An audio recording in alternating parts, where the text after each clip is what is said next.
girl. I buy right poison put for this donut. So this rat go die. This rat no die. Now I wan go throw away this my 15 naira. Ah boy! Ah boy! Where you dey? Boy, see me here. Abeg help me throw away this donut. I put right medicine and the rat no gree chop am.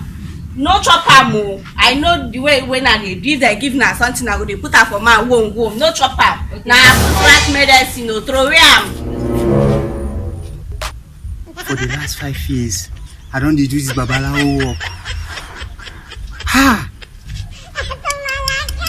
This thing no be work again. Since this 2020, no customer, no yam, no money. Even hot for the gods. Just day, no customer. Even all these women where they like miracle, I no dey even see anyone.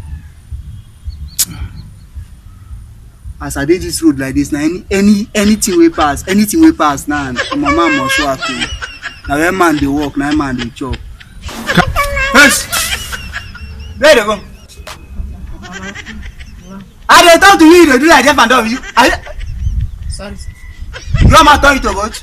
Come close. Yes. Oh, somebody want me to turn him to goat. Wait a minute. Come on, bring this in. No, wait here. Yeah. You do not. Not like this, Waka. Where this? My wife, they make him go throw away this donuts where they put right for it. Jesus. Madam. This your son is very stupid. You know what you know respect the boss. So tell me your problem. For rat poison. No, these donuts where they chop like this, I put rat poison. Huh? I just send my pikin make him throw away this. Now you they eat the donuts. My hand no dey because I'm not the one that kill your servant. So see me.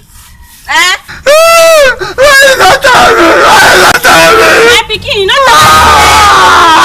for the donuts. Madam, you don't tell me.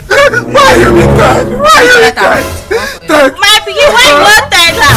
I don't know why. That's why you not tell me. I remember they go make him cure himself. As he sees Jesus, save me, Jesus Christ, save me, Jesus.